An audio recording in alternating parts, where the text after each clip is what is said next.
Sareen, now please respond. Where do you stand on this? We have the facts. We have the facts. Whether it was the terrorists being killed, well, they've been killed. The details of Operation Mahadev given by the Prime Minister, by the Home Minister. NIA has arrested the overground workers. 4 people identified, the 3 Pakistan butchers. All the sabuts are given. As far as Operation Sindoor is concerned, the matter has been addressed. Victory of India is undisputed. The 3 terrorists who were being sought have been killed, liquidated. I want to ask you, remaining is the question of cricket. Is the government now changing the goalpost? कि राजीव शुक्ला चिट्ठी भेजेगा और फिर चिट्ठी आएगी तो हम उस पे decision लेंगे? Does it work like that? No, it doesn't. And I'm afraid my friend Shehzad is being utterly disingenuous by shoving the responsibility onto Rajiv Shukla or whoever else. Forget about the weasels in BCCI. They are not important. It is the position of the BCCI that we will do what the government asks us to do. And if the government is silent on this matter, then it means that the government is endorsing this tournament. Second, this is not a tournament which comes under ICC. The ACC is in charge of deciding this tournament, and we saw that what happened last year when Pakistan was supposed to host this tournament and we refused to go out there, right? So for these people to pretend that they are completely above board on this and this is an international tournament. My question is, why do you even want to associate with Pakistan in an international tournament? And forget about cricket, hockey, any sport. Why do you want to have any links with them? That's the second part I want to put across.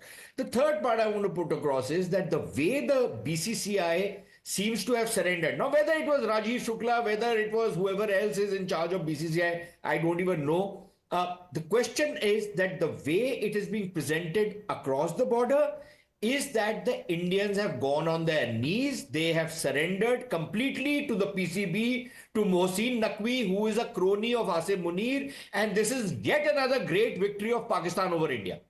This is the impression this government is giving by allowing this tournament to go ahead and not putting its foot down on BCCI. And I think they are playing with a lot of sentiments of the people out here, and none of the BJP leaders during this debate have ever even gone close to this question when it has been raised by people like Mr. Owaisi. It has been raised by some other people as well.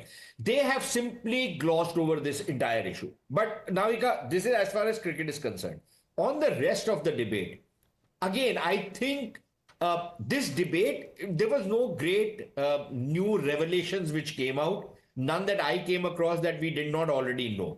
I think this was essentially a political debate, but for me, the real takeaways was the government has taken a very, very strong stand on the issue of Indus Waters Treaty. They are saying that it's put in abeyance, but for all practical purposes, Indus Waters Treaty 1.0 is dead and gone. It's gone. So if the Pakistanis were even to get some kind of a negotiation on Indus Waters Treaty, it would be a renegotiated treaty. I think that much is very clear to me. Second, I think the Prime Minister has laid down the Indian policy. No succumbing to nuclear blackmail. We will hit back on a terror attack at a time and place of our choosing. We will decide the timing. And the third and most importantly, we are no longer going to make a distinction, which we have made for many, many years, between the Pakistani state, which actually sponsors these terrorists, which actually spawns them, which actually funds them, and the terrorists themselves. We will club them together the next time around, which means that next time around, I don't think political leaders who are involved with these terrorists are going to be, off limits for any Indian strikes that take place in Pakistan.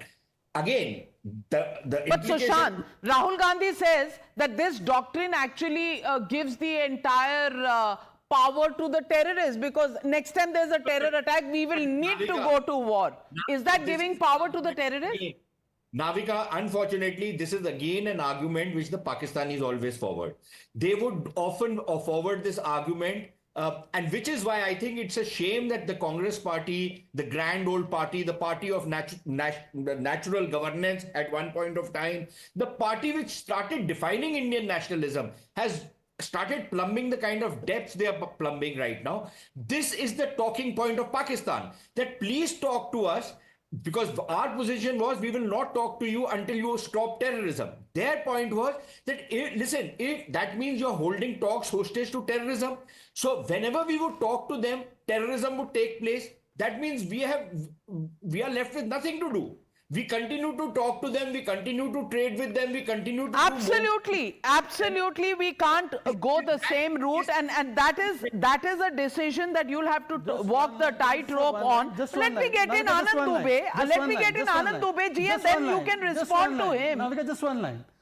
UPA 2 में Owaisi की party थी which had given MFN status to Pakistan, to entire Pakistan. They are lecturing us. After 2611, Owaisi was part of UPA 2, which gave MFN status. Today, Waris Pathan, who wanted Hyderabad to be taken to Pakistan at one point of time, is lecturing me. No, ये भी irony है. अब उनसे सीखना पड़ेगा. The country has chosen your party, and therefore the question is. Therefore, this is the case of Operation Sindoor. Therefore, today Pakistan has been hammered. आप और ओवैसी की पार्टी तो चुप ही रहो. हमने MFN status नहीं दिया पाकिस्तान को. हमने पाकिस्तान का जंग रोका. हमने पाकिस्तान को मुंह तोड़ जवाब दिया. आपकी तरह नहीं था MFN status. पैसा कमाने के लिए मैच खिलवाना है.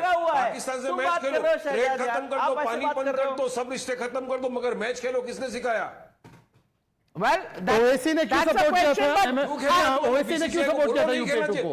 पूछो इनको. आप देखोगे क्या बैठ के? Nobody wants to live in a flashback forever, but Anand Dubey ji, Congress Indira Gandhi का बताती रहे. आनंद दुबे जी, हमारा प्लेयर्स क्या जवाब देंगे देश को? ये तो सोचो प्लेयर के बारे में भी. अरे जो पार्टी पाकिस्तान में हैदराबाद को मिलाना चाहती थी, वो दूसरों को ज्ञान दे रही है. जो रजाकार की वंशज है, जो हैदराबाद को पाकिस्तान ले जाना चाहती थी, वो बोल रही है. चले गए. आज की बात करो. ये देखो. अरे आज की बात क्या? अपने इतिहास को तो देखो. रोज गोड़ से चिल्लाते हो. तुम्हारा इतिहास क्या है? रोज गोड़ से बोलते हो. बताओ रजाकार कौन है? बताओ रजाकार कौन है? रजाकार जो भी हो, but I want to bring on the table. I want to bring on the table Mr. Deepak Reddy. Mr. Deepak Reddy, the Prime Minister said a Shayari, and let me give you the full version of the शायरी. ये जब्र भी देखा है तारीख की नजरों ने, लम्हों ने खता की थी, सदियों ने सजा पाई. Are we going to repeat history is the question. Should we be taking a strong stand, even as far as the cricket match is concerned? And where do you stand on what the opposition has been raising? Have the questions been answered? Are you, as an alliance partner, satisfied? Or do you believe that the India alliance is just not in a position to understand Bharat Ki Baat? Navika, good evening. Before I come out with our stand, let me be clear on one thing. The Congress and the India ecosystem is not talking the language what the people of India would really appreciate. And before coming to Rahul Gandhi, I would like to just raise an issue on Priyanka. Today, she was talking about the victims and they were Indians. But it is the standard Congress practice that any issue, they always raise the religion, they raise the caste, they raise their region and language, and they try to divide people. But when the victims are Hindus and it was done on that ground, they call it Indian. That's fine. This is something what I would like to raise. And coming